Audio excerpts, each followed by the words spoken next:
This is the Relevant Podcast.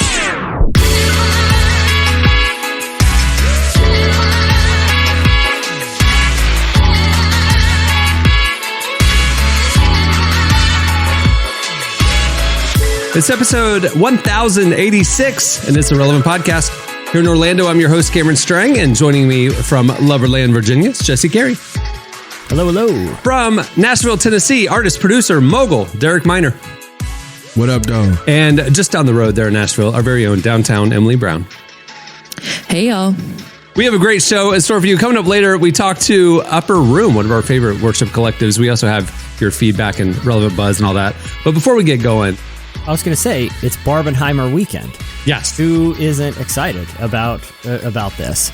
This is... What weekend? Derek's the one who's not excited. Barbenheimer. What is Barbenheimer? Barbie and Oppenheimer. How many...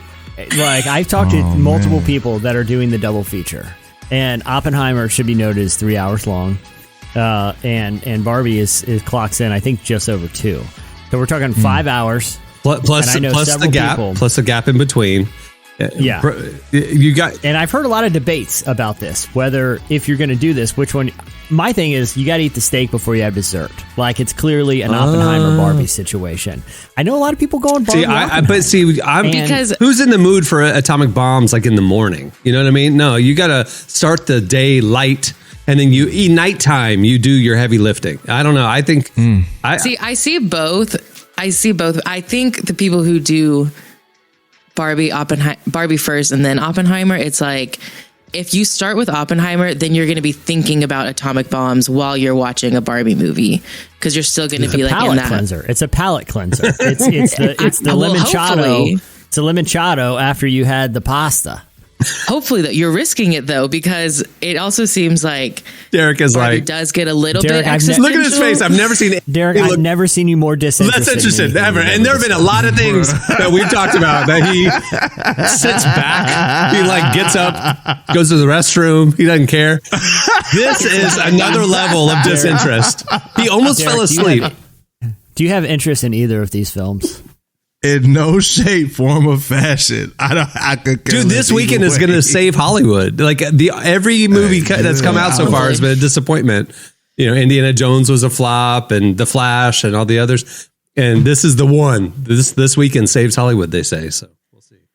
While the actors are on strike and the writers. Well, this is really going to be like the big last kind of like Hollywood weekend for a while, I think, because of this. Like, I mean, no one's doing any press. There's not going to be any like new film. I mean, there will be new films coming out, but there's no promo for them. Like, this is kind of like the one last hurrah before here's my suggestion. 400 years of silence. Here's my suggestion, because I think if either of these movies were coming out independently, like there would still be people would still be excited that wanted to see Barbie movie are going to go see Barbie movie. People that want to see Oppenheimer, but if there was like a 3-week gap, I don't think people would have. It wouldn't be like meme-ified like it is right now. I read somewhere that they've sold like 40,000 double feature tickets. Yeah, right. Mm-hmm. You know that people are just going to sit in a theater for over 5 hours watching these just because it's kind of a cultural moment. That's wild. So I had an idea with so the two movies together are basically one Avengers movie. Derek likes like about 5 hours total.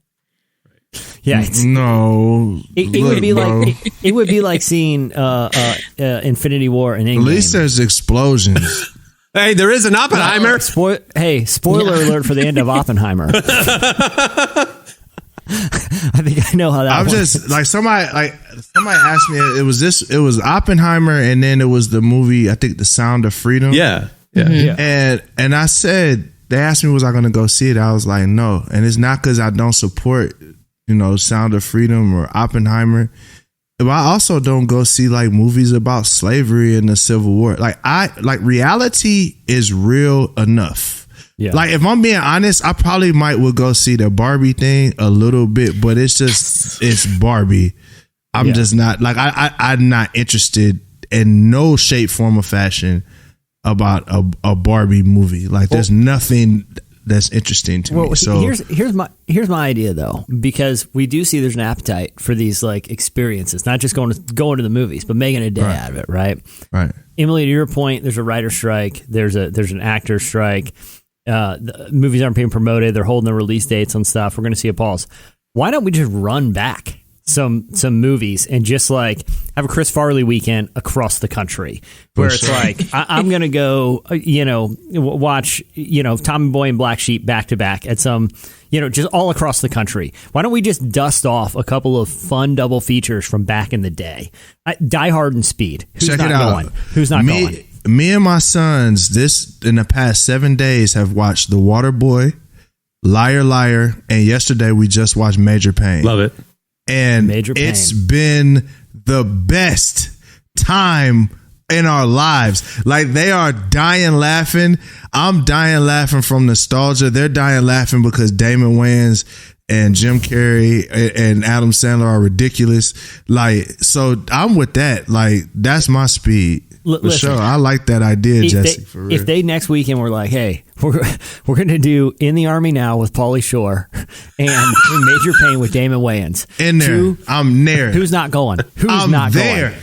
All day. And everyone's going dressed in fatigues. And yes, I'm there, bro. What's funny I'm with there. If they did Juice and Boys in the Hood, I'm there. Right? Exactly. Yeah. Exactly, and then nightcap it with the other Wayans, like don't be caught drinking a Juice in the Hood or whatever they're paired with. Exactly. That's the nightcap. Or a Friday marathon on a Friday night. Friday, all three Fridays on a Friday night. You know what I'm saying? This could save Hollywood, guys. So I'm good. That's what I would do. Yeah, because I think that's a great point, Jesse. I think you're onto something, because now we don't necessarily care about going to the movies to see the newest thing. I think it's the experience of being in the theater now. Mm-hmm. Like the movies, it doesn't really matter. It has to be a cultural event. So it's like if the movie theaters created cultural events, I think that it would be dope. Okay, we're remastering Friday, or on around October we're remastering the Friday the 13th and the Nightmare on Elm Streets and all of that. We're remastering them and putting them into the theaters for you to be able to experience them. And then those are our childhood. And then Lord willing, you know what I mean? Yeah, I can see it. World Series weekend. Throw out Rookie of the Year and Sandlot. Oh, my God. Little double feature action. Come on. I'm just saying. NBA Finals, Air Bud, Space Jam?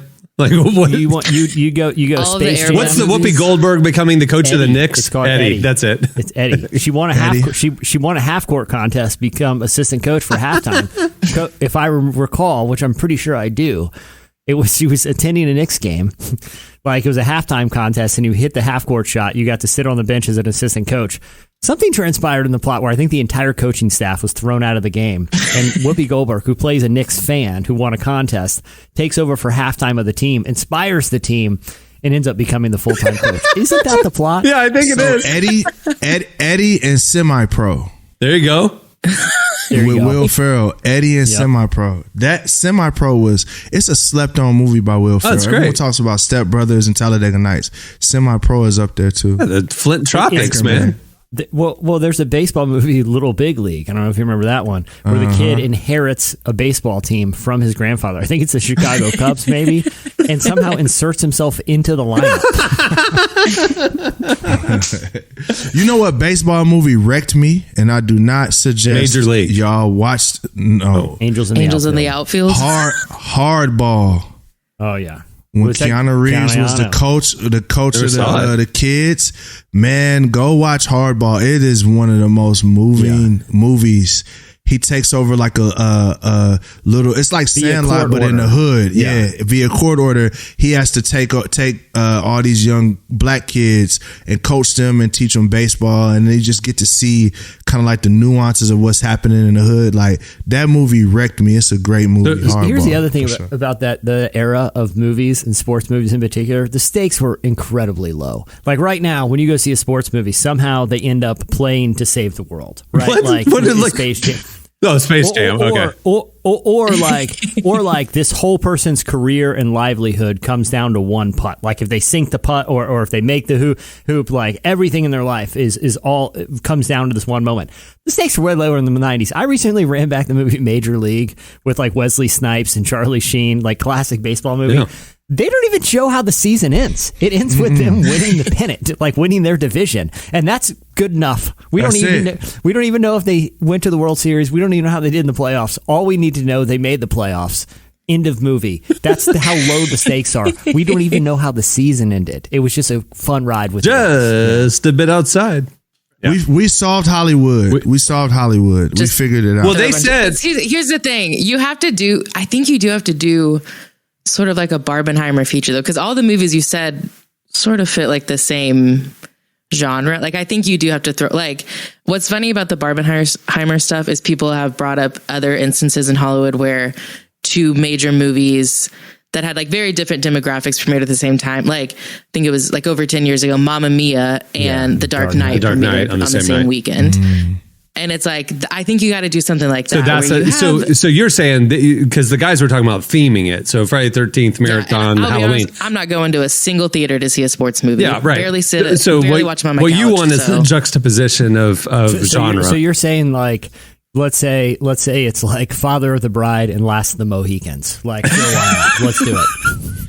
Yes. Let's do it. Yeah, you got to pick like two almost ones that are like, if Shawshank Redemption and Legally Blonde, see this. Like back to back. There you go. Yeah. Oh, now that would be a fun back to back feature. I would see because that. It's law and then prison. I mean, they kind of connect. Yeah, they go together. Yeah. All right. Well, moving the show along. Stay tuned. Up next. Oh, this might have been the opening item of Relevant Buzz. We just kind of plagiarized it. Or sorry, Emily. No problem. We're just on the same way. Two editors just on the same way. Stay tuned. Up next, a off the cuff modified version of Relevant Buzz because we just talked about the first item.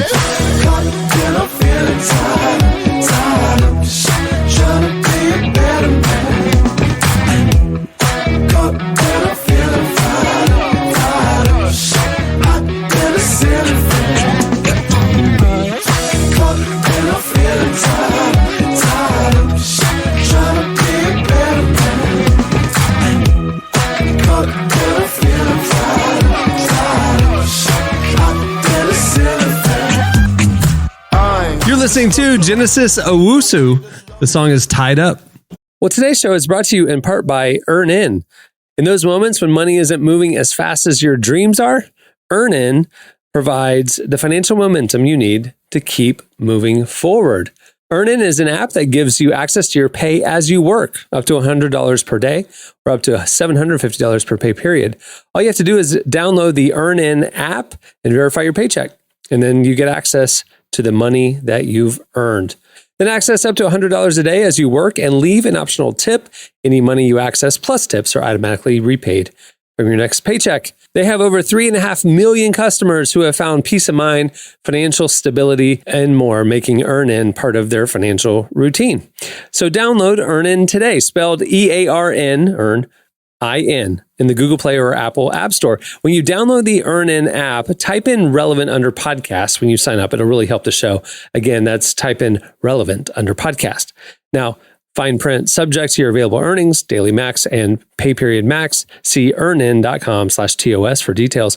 Earnin is a financial technology company, not a bank. Bank products are issued by Evolve Bank and Trust, member FDIC. Again, go to your app store and download the Earnin app today. Okay, it's time for Relevant Buzz. All right, tell us what's happening at the intersection of faith and culture this weekend, Emily. Besides Barbie and Oppenheimer. Yeah. All of pop culture paused, by the way. There's nothing else happening. I mean, kind of. Everyone said we're sitting on the sidelines this weekend. Pretty much. Yeah. I mean, it's been on my calendar for a while. I'll be honest. I'm seeing Barbie Thursday night at 6 p.m. because I don't want it ruined for me at all. So I have to be the first one to see it. But you're like the person who does their Black Friday shopping on Thanksgiving at noon. Like you're going to the Walmart right then. Don't put that on me. No. All right. I have strong feelings about those people. That's we have to save that for actual Black Friday talk. We can't talk about it now. Wow, I didn't realize. I didn't realize how strong I felt until you called me that, and I don't like that. She was like, "Don't you call me that? you get them dirty words out your mouth." I respect the holiday. I respect the holiday. The meanest thing you could ever say to me. No. No, but we are talking about how this kind of is the last, Barbenheimer is kind of the last big Hollywood event for a while, because Hollywood is basically shutting down for a while. There's a major strike that's been happening really since May, when the writers' strike began. But last week, actors joined them. So all that to say, we're not going to get a lot of new stuff from Hollywood for a while, except there have been a few exemptions. And one that we wanted to note was The Chosen was granted an exemption. So they will continue to produce their 4th season. Initially, they announced that they didn't have the exemption, but then after a few days of behind the scenes discussions, they reached an interim agreement, which means that the production company, because it's independent, they get to sort of decide some things separate from other studios. And so they've agreed to meet some of the requests from the union, including an 11% raise for all of the actors. But what was said was that the independent studio separately agreed to the terms that the actors union was asking for. So the big studios are fighting back against those terms, but The Chosen said, no, we'll pay those terms. And so they got the exemption. So they gave them everything they asked for to finish the season. Yeah. That's dope. I wish music would do this. What do you mean? Because, yes. Oh, because of the streaming payments. So, yeah. Oh, bro. Yeah, like, I'm not even It's broken. gonna lie. It's a broken system. The whole system's broken. Yeah. Music, like, I'm watching artists that are really, really popular, and some of them still living with their mom. And it shouldn't be that way. Right. It's almost like, for me, music, yeah, it's we need to do something. Is there a comparable kudos to the actors? I was just going to ask, like, for music stream, like, I don't know much about music stream. So, like, how much do you get from streaming at all? Or, like, what are you hoping changes in the industry? Well, it's not just streaming. I'm not going to just blame it all on streaming. Like, honestly, right. Streaming, it's a catch-22, right? So with an artist, like, there's fans I would have never had without streaming.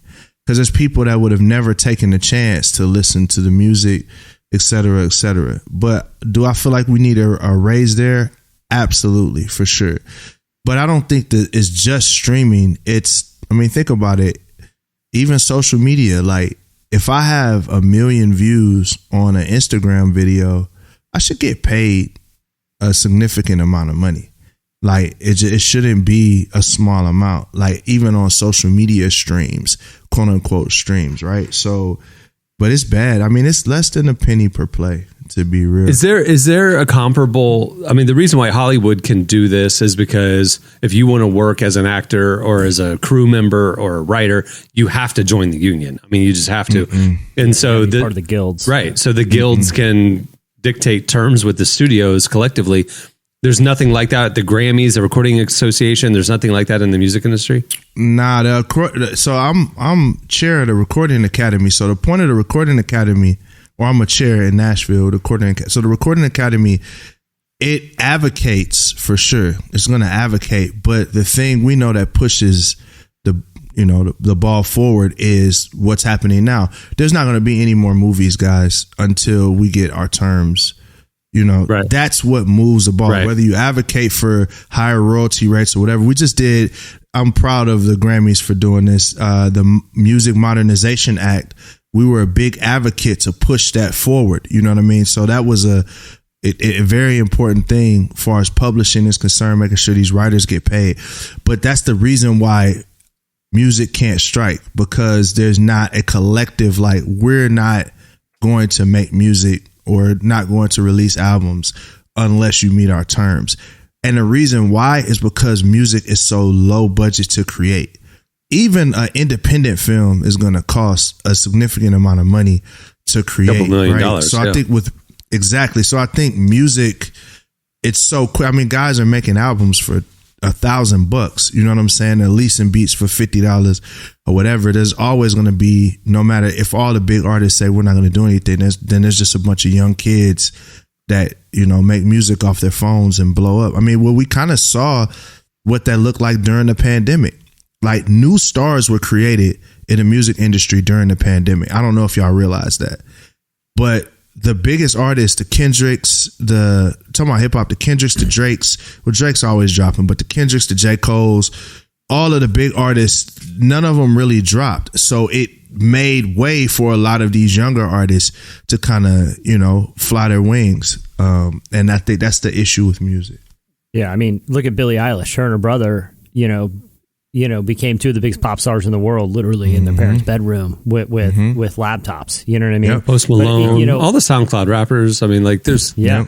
Yep. Juice WRLD, R.I.P. The thing is, like, interestingly, I think the platform that is going to provide the most equitable model moving forward is probably something like YouTube, where, you know, creators on YouTube can make legitimate income, whether you're a musician or whether, you know, you don't have to be at Mr. Beast level to make, you know, a pretty good money on YouTube if you make quality content, because their rev share with creators, you know, with the, you know, it's built on the most sophisticated ad platform ever created because it's owned by Google.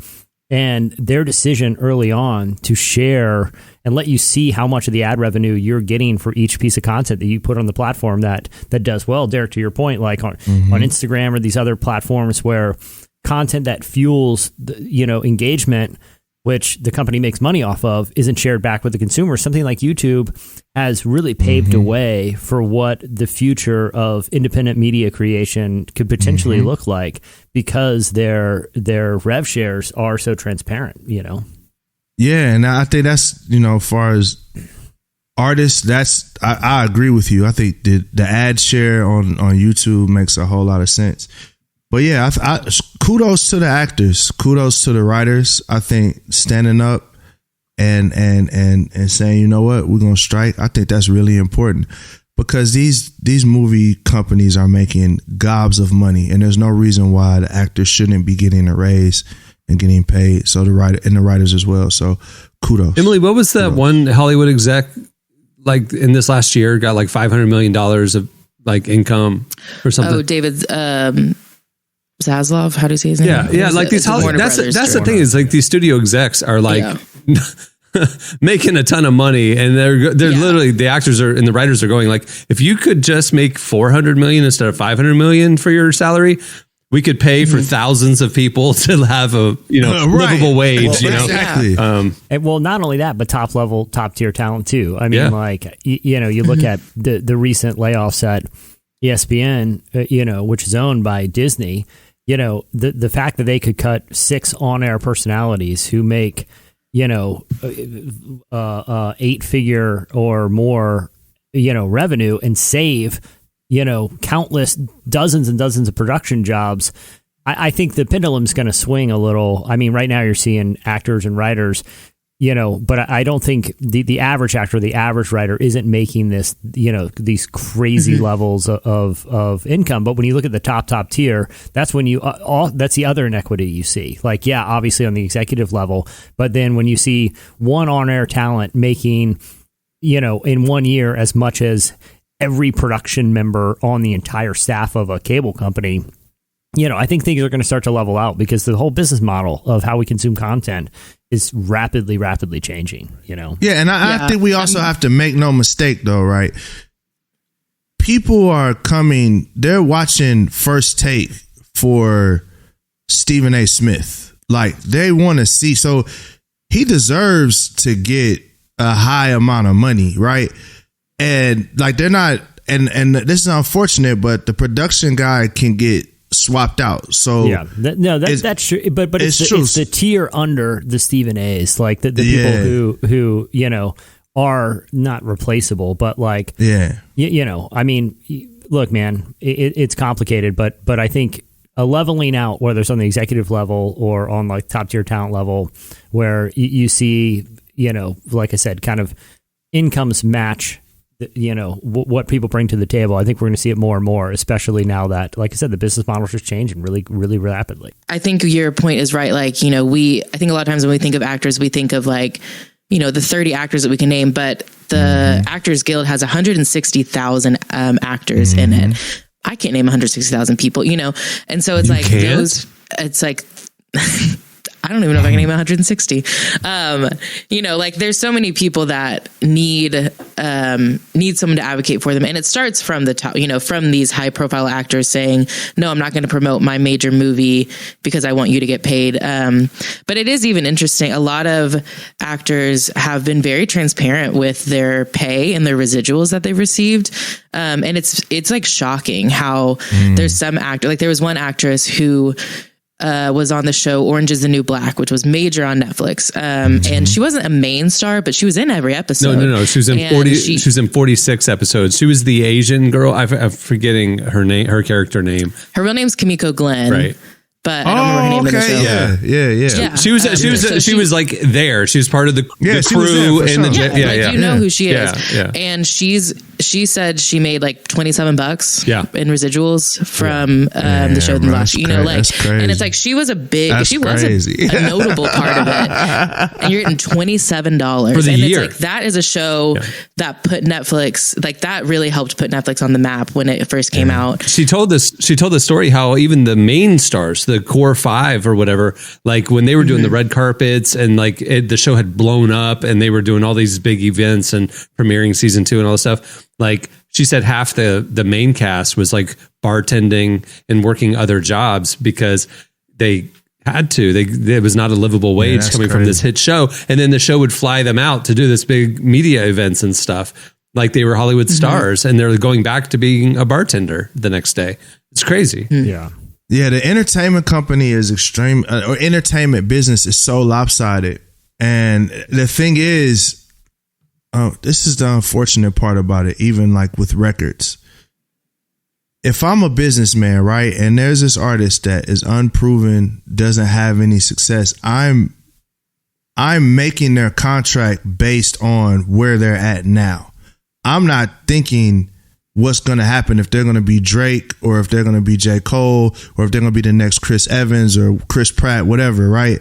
So whatever's happening in this movie is based on your worth now. Now, hopefully the success of the movie blows up, but that contract doesn't change. Right. You know what I'm saying? It doesn't change.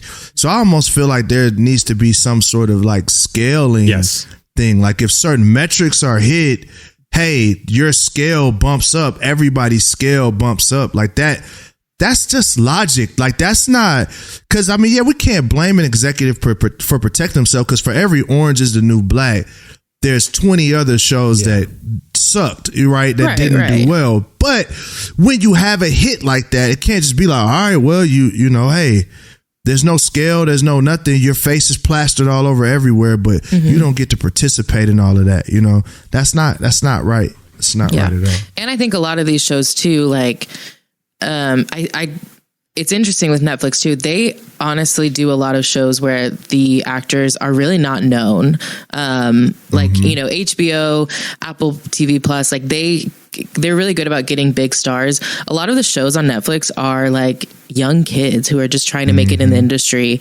And it's like, they're nobodies. So they sign a contract where it's like you're saying they're signing a contract for what they're worth now, but then the show blows up and it's like, well, they don't have anything to, you know, kind of compensate them for like how much they've helped out Netflix and, you know, gotten them this free promo and stuff. And yeah, it's all just very backwards. It's interesting. All right. What else we have? Switching gears, we talked a few episodes ago about the student loan forgiveness plan and how the Supreme Court decided to strike down Biden's loan forgiveness plan. And in the weeks since, there's been a lot of discussion about it. And Axios actually did a poll among Gen Z just to get their opinion on that decision, since they're going to be, you know, the most affected by it. To absolutely no surprise, only 17% of Gen Z agreed with the decision. The majority we're not thrilled that they will have to pay back their student loans. But they had, a few follow-up questions, and there was one that really stuck out to me. They asked Gen Z who was responsible for their student loans not being forgiven, and 47% blamed the Supreme Court, while 38% blamed Republicans for their unforgiven student Let me debt. ask clarity. So the question that they asked was, who do you blame for that not being forgiven? Because that is the Supreme Court. I mean, that... Yes. Okay.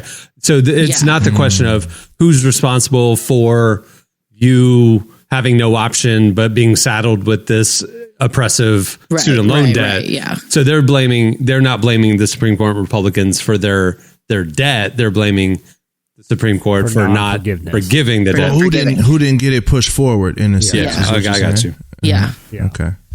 Well, duh. I mean, the Supreme Court is the one who made the decision. So yeah, blame them. I don't know what the strategy is for conservatives and younger people. Because it don't look like they have one. Yeah. Well, I mean, but your point, the follow up to this, like, is that exactly what you're saying is that when Gen Z, 17% only 17% agree with the conservative court and what Republicans are doing policy wise. Obviously, Gen Z has feelings about Roe v. Wade and all these things. Your point is dead on, because a lot of political forecasters are talking about the inevitable shift that's coming, where like conservatives have completely lost an entire generation. And it's like the tipping point is like right around the corner, where it's like not even going to be this 50-50 split that America has had. But like Gen Z has been so affected by conservative policies that it's almost like there's no going back or something.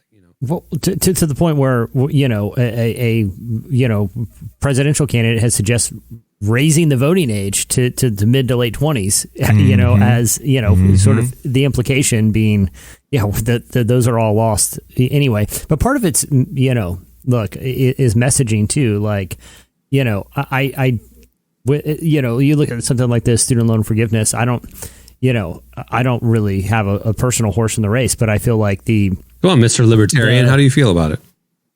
Well, I'm not opposed to debt forgiveness or the government giving money back to people who are tax-paying citizens. Who are paying the money in. Exactly. I have no opposition to that. But giving us our money back.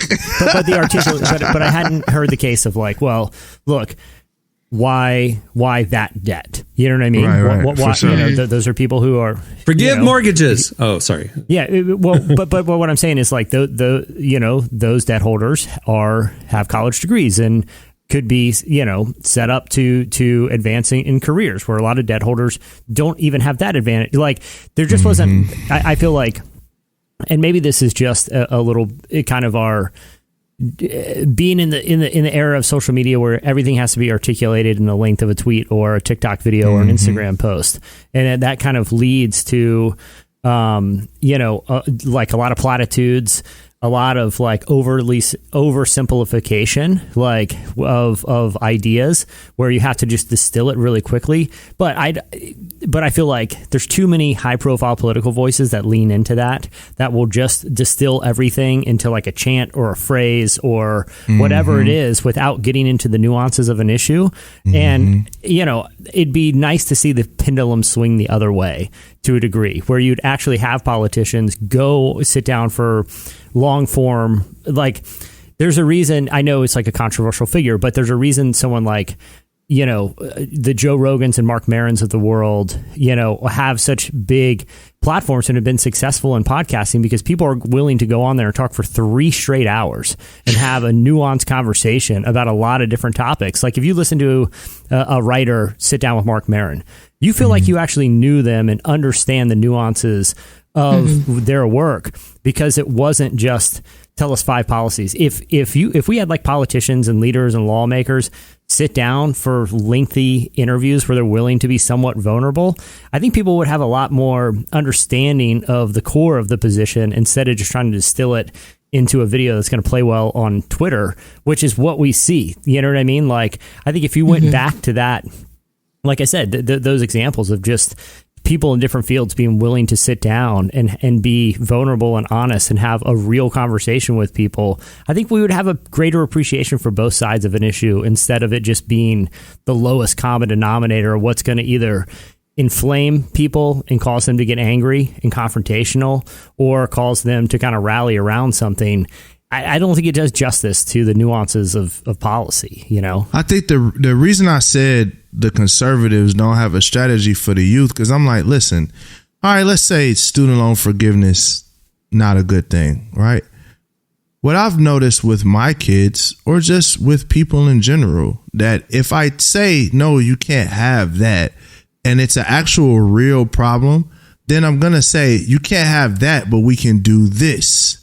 Like, there's no compromise with any of these issues that Gen Z cares about. There's not even an understanding that those things even matter. The gun reform. And that's that's the problem. It's like, no, we're not reforming guns. It's not even like, hey, listen, we're not going to take away assault rifles, but hey, we're going to do this. We'll do background checks. We'll do. It's like the line is so heavy in the sand that it's like, yo.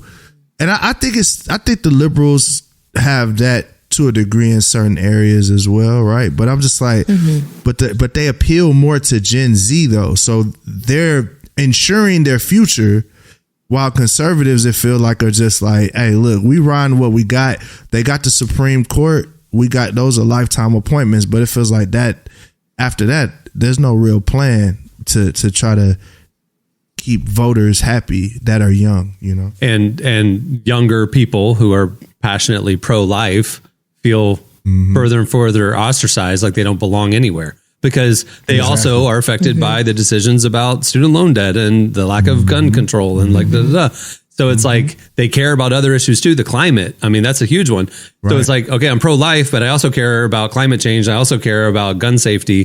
Where do I belong? Where do I vote? You know, it's kind of been our audience all along, but it's especially Gen Z seems to be affected.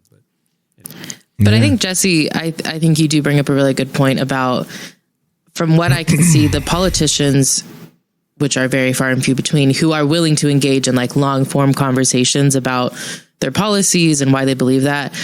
The response, from what I can see, has always been people on both sides saying, like, even though I might not agree with your policy, I see where you're coming from and I understand better.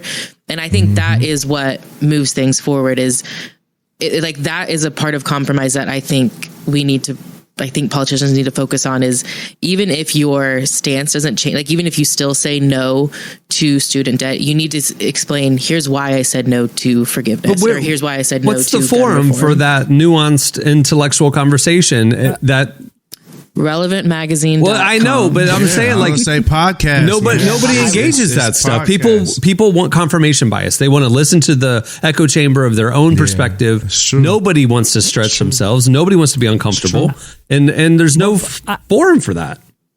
I don't know. I do think there are, when you look at, and again, there's some controversial names out there that I know people, have issues with. But if you look at people like the Lex Friedmans on, kind of leaning right, or even like Andrew Tate, Klein's, like kind of leaning, he's a good guy, or the Ezra Klein. Well, Lex Friedman's an MIT neuroscientist, but I think he's known for being a little bit more, right of center. Or you look at someone like Ezra Klein from the New York Times, who's a little left of center. Both of them host regular, deeply engaging conversations with people from across the ideological and political spectrum that I feel like you can, to Emily's point, at least gained some nuanced understanding of what that person's position is in a non-confrontational format, right? Because social media encourages talking at people, where I do feel like those long-form conversation podcasts is more talking to people, it's talking conversationally. Again, Cameron, I think it's a fair point that we're more inclined to engage with kind of the shorter form content. But I do think there is an increasing movement on YouTube. You see a lot of young YouTubers hosting long form conversations, and in podcasts where, people who might in a previous generation be pretty ideologically entrenched, especially even when it comes to their guest list, are kind of opening it up to interesting. Malcolm Gladwell is another example, right? The guy's a constant moving target and regularly hosts, interesting conversations in his podcast feed with people that think wildly different than him, because there's a genuine intellectual curiosity of how that person developed their ideas.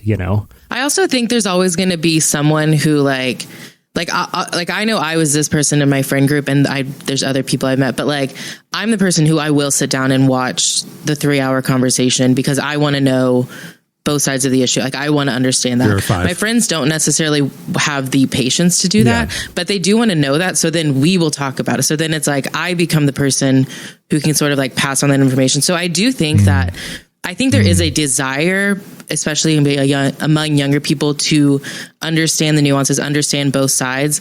Whether or not they have the discipline is like a different topic, but I think that desire is there, and I think if we can figure out a way to reach that, that's great. But I think it's wrong to say that like people don't want that nuance. I think they do. They just don't know how to access it, or again, don't have the patience for it. But if it's an issue that you already have a perspective on, that's okay. If somebody's talking about something where like, I don't really have a dog in the race and it's an interesting societal question and there's two perspectives, yes, I'll listen to the nuanced conversation and draw my own conclusion. But if it's something that you feel strongly about, or you have like conviction about, like talking with somebody who sees it completely different than you, most people will not engage that. I even remember back in like the 90s when growing up in the church, like the church would have like a debate between a creationist and an evolution guy. It'd be like a special event, and the church would come, and it's like, they're not coming to be open-minded to learn more about evolution. They're coming so the creation guy would win, and it's like even if you're engaging the topic, if you have a conviction about the topic, you want to win. You're not interested. You're not truly going to be open to the other perspective. Yeah. I think that's totally a fair point, but like I said, I do think there are interesting outliers that in kind of is particularly podcast. Like I said, I'll go back to like the Ezra Klein show, the New York Times podcast. He recently had an episode where it's a libertarian and I debate the debt ceiling, right? But it wasn't them shouting at each other. It was them approaching the topic with genuine interest to understand the flaws in their own thinking. Again, you can't, I don't know. I don't think there's an anecdote to the problem you're referencing. I think that's human nature. Right. It is. It's confirmation bias, but I do think the more people are willing to have a fair-minded approach to those conversations, the better. There's no way you can do it, but there are voices out there that I do feel like are making a genuine attempt, and I do think some of their platforms are growing, Yeah, and we do too. We try to always find that third way in 11. Yeah. All right, well, that'll do it for Relevant Buzz. Make sure to check out relevantmagazine.com every weekday, where we're covering the intersection of faith, culture, and everything in between. Thanks, Emily. All right, stay tuned. Up next, Upperroom joins us. Back when we were younger and the dreams were unexplored, we just needed each other, couldn't ever ask for more.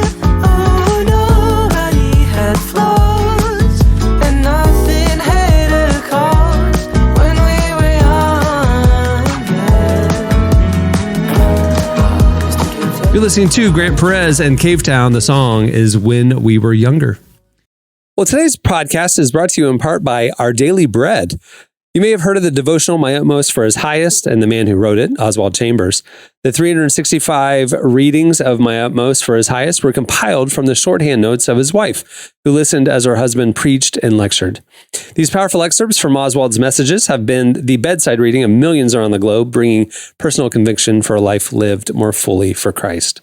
As one of those readers deeply impacted by Oswald's spiritual insights, Macy Halford has faithfully stewarded his words in a new, accessible revision. The modern classic edition smooths out some of the difficulties of the original language without losing its dynamic and intensely personal nature. If you already love My Utmost, you'll find a renewed passion with this version. If you're new to it, it's time to dig in. Try a 90-day version or the full 365-day text of My Utmost for His Highest, wherever books are sold. Well, our guest today is Upperroom. They're one of our favorite worship bands. They just dropped they dropped a new live album called Moments 11. Moments 11. I guess they have 10 previous moments before this one. I wish they just jump started it right at 11. Just Why not? Skip the 10. And it's moments : 011. So it's like they're planning to have hundreds of moments. So we're only at 11. We talked to Michael Miller, who started the Dallas-based ministry, and Jonathan Lewis, Upperroom's worship director, about how a small prayer group became a global movement, how their desire is to get back to God's original design for the church through simple but powerful worship and creating an authentic culture of believers. Here's our conversation with Upperroom. Lord, how lovely is your dwelling place, oh Lord. How lovely is your dwelling place, oh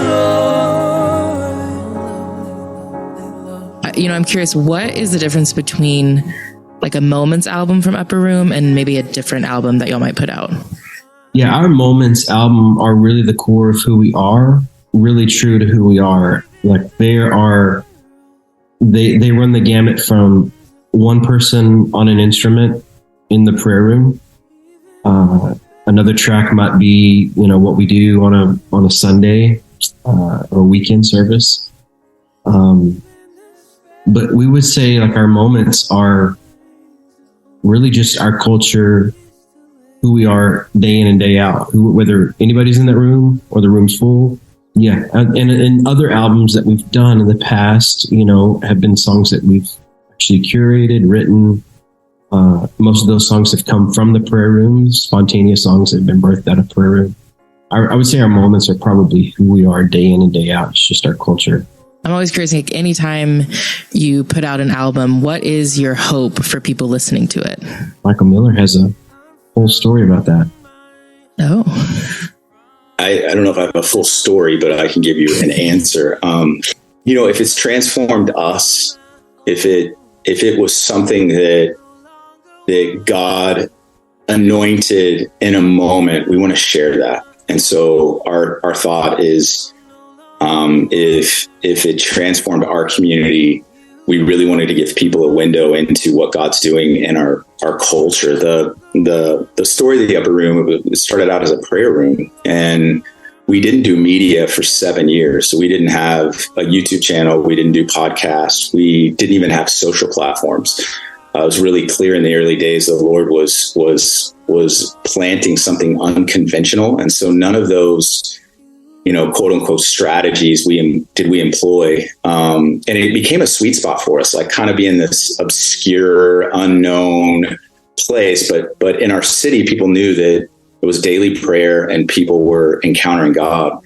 And then in 2017, a friend of mine just shared a word that he thought he had from the Lord about us using media to bless Gen Z, specifically Gen Z and millennials.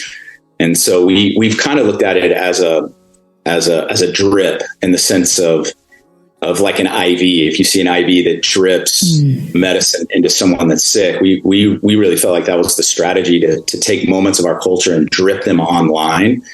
And like our third one went bonkers, and it was to our surprise because we were just kind of being obedient in what we felt like the Lord was calling us to do. And we kind of caught the tiger by the tail. We've been trying to catch up to that ever since, and just trying to stay pure to the simplicity of the presence of the Lord and hosting him and ministering to him. And now seeing that the Lord has really highlighted that, I think, for the larger body of Christ. And he's used Upperroom and other communities for that. But it wasn't something that we whiteboarded out. It really was just an organic discovery of the Lord's leadership and how, now I'm seeing how strategic it was to touch millennials and Gen Z who are looking for that, who are looking for something authentic, not something that's manufactured, not something that's well produced. I remember one of our first Moment albums, we had a 52-minute song on there. And people were like, 52 minutes? What are you doing? And I was like, well, this is just who we are. Like, it's a representation of what happens daily. And so it's been a giant experiment. It still is. And you mentioned Moments 11, which was the last one. And I think it's one of the purest offerings that we've given. in a while. I've been listening to it now for 6 months. I listened to it this morning. I listen to it almost every day. There's a couple of songs on there that just, the sauce doesn't run out. It is just so pure, and it pierces my heart even today. And I hope it does that for others. You gave everything to make us your resting place.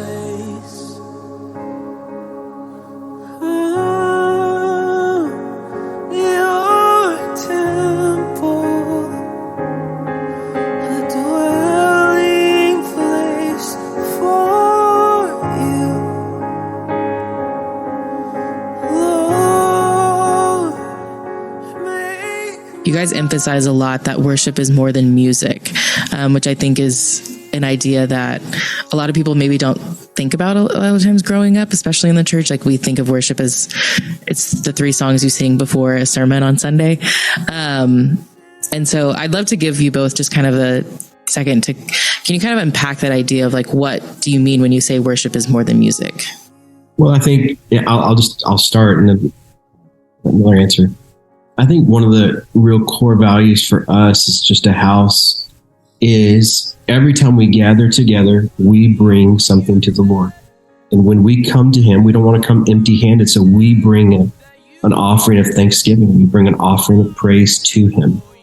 And one of the things that we have noticed about the Lord is that when we bring an offering to him of thanks, he's actually so attracted to that. I mean, like, you look at like that throughout the Bible, he's so attracted to offerings. And so what we have noticed in just gathering around him is that when we come with an offering of thanksgiving in our hearts, one, it begins to just like deal with your soul, deal with soulish things. You know, like I often refer to it as when we come in with thanksgiving, it actually washes us of soulish earthly things. So when we're thinking about our own finances and how let's just take finances, for example, when you come in, you're thinking about your lack of finances, but you come in with thanksgiving, thanking him for being a provider. You actually wash yourself of thinking about your own lack of finances, and he shows up in such tangible ways. We call it, he shows up as the author of our faith. And so he comes in and we circle around what he is, the person that he is. I think what we're finding corporately is what I have found personally is, man, my heart begins to be transformed when I come to him with an offering, with no expectation of him changing that, but he does. He comes and he authors faith for himself in my heart, that ultimately it's our motto that he begins to transform us in his presence. It's one of the real tangible things that I've noticed in our community. I think you can tell that. I think when we talk about moments, we were talking about that earlier, like what you're picking up on is actually there's faith on this album. There is faith behind what someone is singing. When someone's just singing, whether they're the only person in the room or the room is full, they're singing, and they're singing full of faith unto a God who is actually the author of that faith.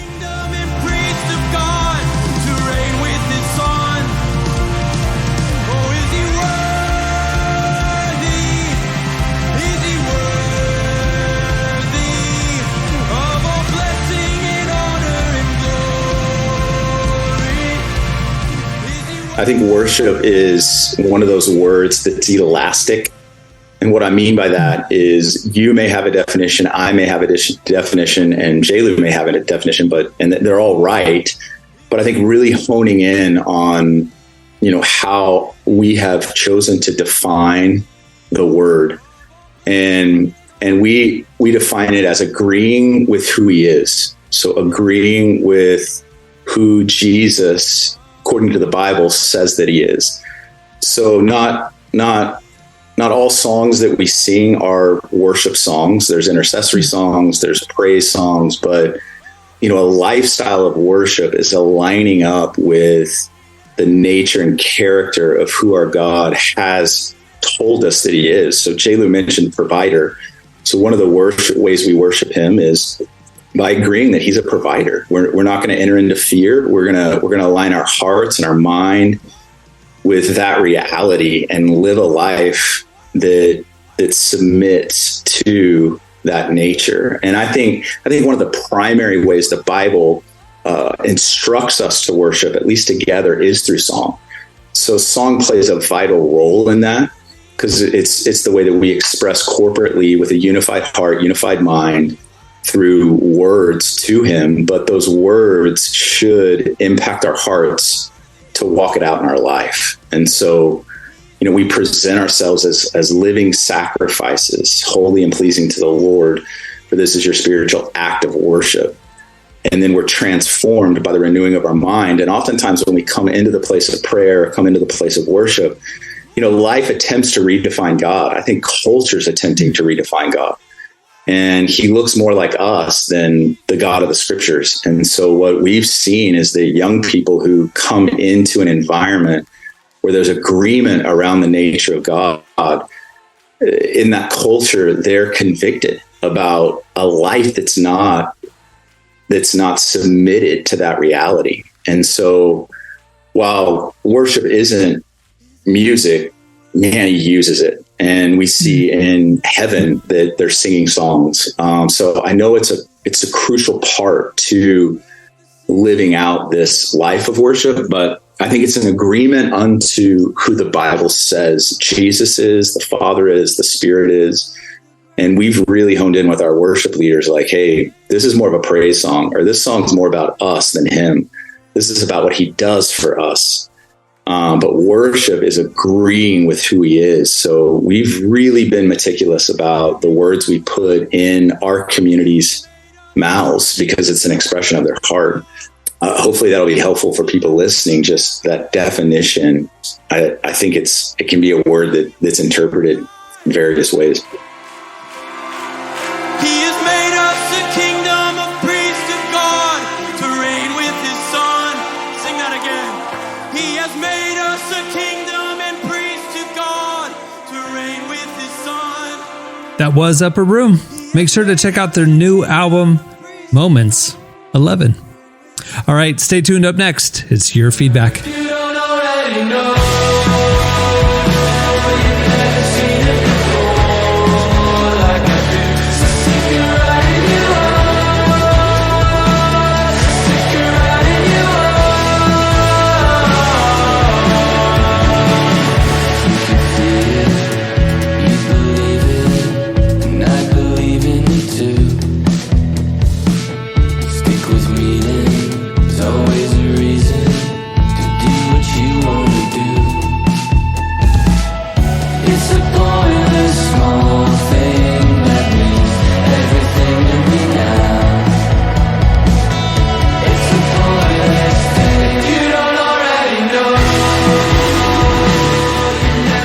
You're listening to Husbands. The song is Can't Do Anything.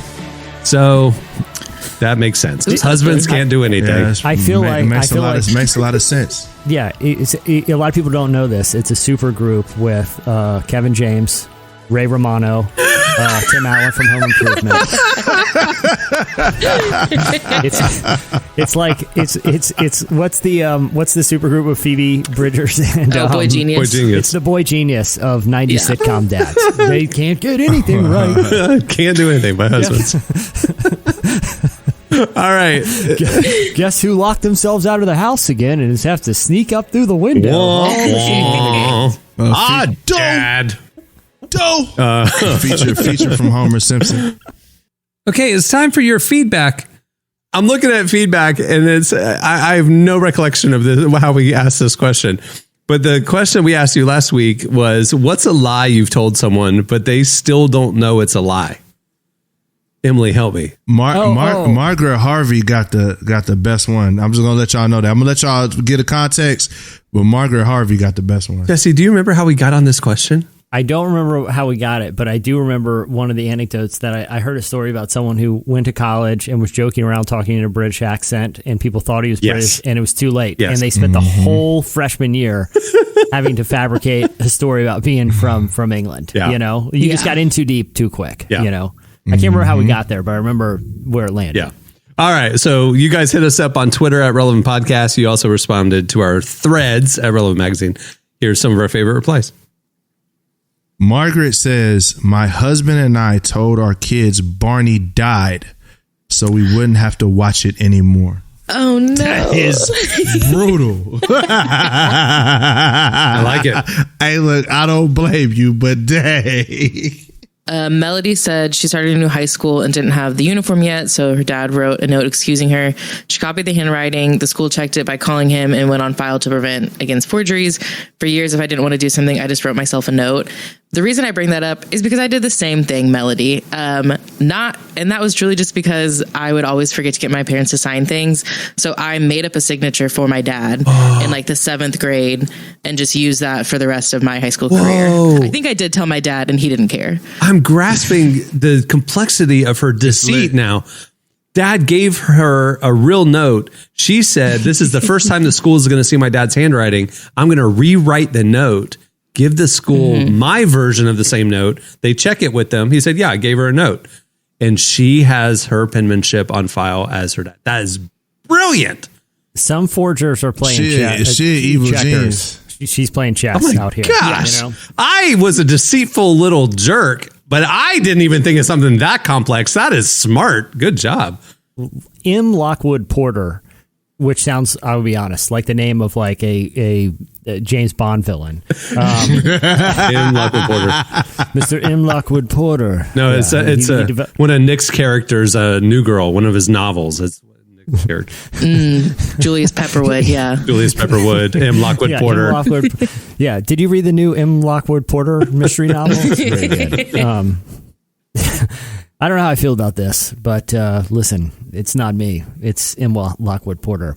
He said his best friend and him wanted to go to a Blink-182 concert in high school, but couldn't afford tickets. So we told everyone in our extremely Baptist Oklahoma town that God called us to spread the gospel at an evil secular concert, but we needed donations to get in. We turned a profit. Now, in Lockwood Porter's defense, I love it. He didn't say if he shared the gospel there. I love it. He could have. Now that is when you're playing chess instead of checkers. That's chess, boy. That's checkmate. Yes.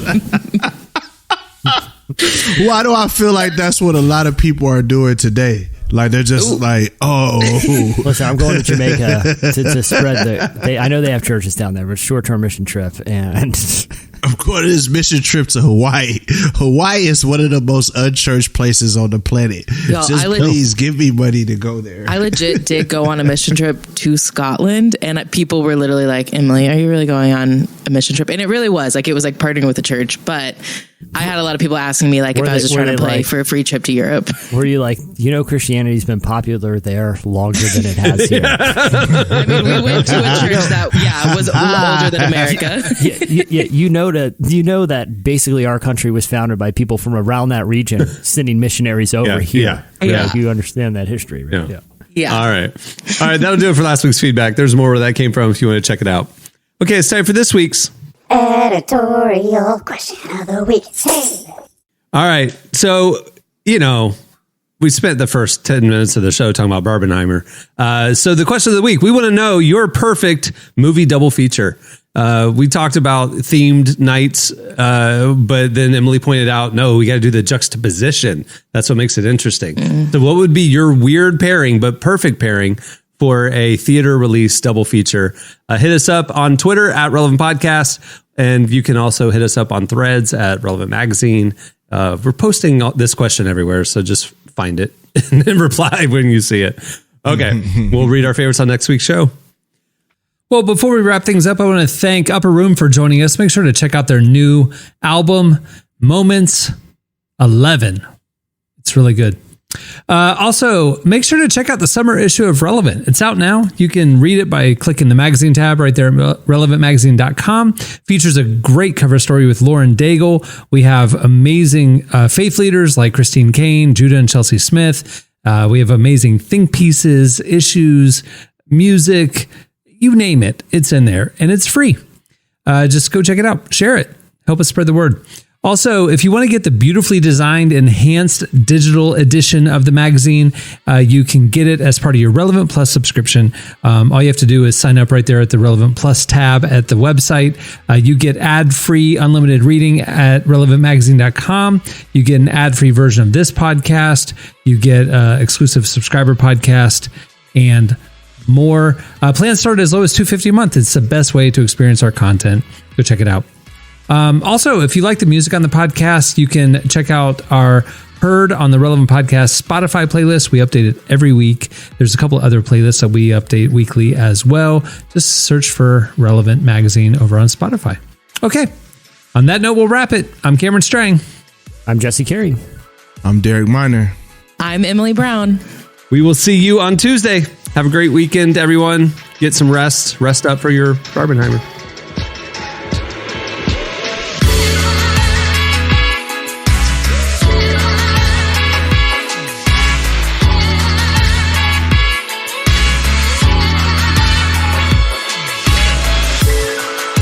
Thanks for listening to the Relevant Podcast. Check out our features, interviews, and news updates every day at relevantmagazine.com. And make sure to follow Relevant on Facebook, Twitter, and Instagram for the latest. For more great podcasts, browse the shows on the Relevant Podcast Network, which you can find at our site. And while you're there, don't miss the all-new era of Relevant Magazine. A new issue releases every other month at relevantmagazine.com.